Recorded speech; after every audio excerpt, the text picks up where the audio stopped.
कर्ण एक धुरंधर और शूरवीर था, परंतु उसके मन में संतोष नहीं था, क्योंकि सिर्फ क्षत्रिय ही युद्ध में भाग ले सकते थे। वह आंखें बंद करके किसी भी चीज पर निशाना लगा सकता था, परंतु अपने कौशल को प्रदर्शित नहीं कर सकता था। उसे बस यश की चाहत थी और उसे यश प्राप्त नहीं हो रहा था। तभी उदास होकर वो दक्षिण पूर्व दिशा की तरफ चला गया और समुद्र किनारे जाकर बैठ गया। वर्तमान समय में वह स्थान उड़ीसा राज्य में कोणार्क के पास स्थित है, जहां सूर्यदेव की कृपा सबसे अच्छे से पाई जा सकती है।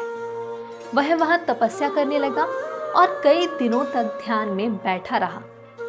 खाने के लिए कुछ नहीं था, लेकिन वह बैठकर ध्यान करता रहा। जब उसे बहुत भूख लगी तो उसने कुछ केकड़े पकड़कर खा लिए। इससे उसे पोषण तो मिला, पर उसकी भूख और भी अधिक बढ़ गई। कुछ सप्ताह तक साधना करने के बाद उसकी भूख ज्यादा बढ़ गई। इस स्थिति में उसने झाड़ियों में एक जानवर देखा। उसे लगा कि वह एक हिरण होगा। उसने अपना तीर और धनुष निकाला और आंखें बंद करके तीर चला दिया। उसे तीर के निशाने पर लगने की आवाज सुनाई दी। वह मांस से अपनी भूख को शांत करने की कल्पना करने लगा, लेकिन झाड़ियों में जाने के बाद उसे पता चला कि वह तो एक गाय थी। इसे देख वह भयभीत हो उठा। आर्य गौ हत्या को सबसे बुरा कर्म मानते थे। डरते हुए उसने गाय की ओर देखा और गाय ने उसकी ओर कोमल नेत्रों से देखा और फिर हमेशा के लिए अपनी आंखें बंद कर ली। वह व्याकुल हो उठा। उसे समझ नहीं आ रहा था कि क्या करें।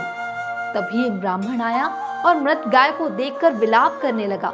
ब्राह्मण बोला, तुमने मेरी गाय को मार डाला।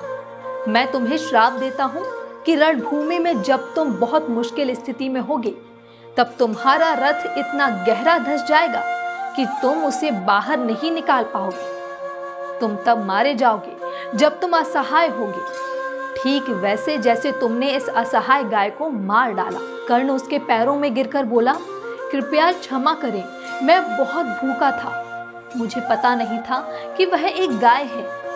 अगर आप चाहें तो मैं आपको 100 गाय इसके बदले में दे सकता हूँ। लेकिन ब्राह्मण बोला, ये गाय मेरे लिए बस एक जानवर नहीं थी, बल्कि ये मुझे सबसे अधिक प्रिय थी।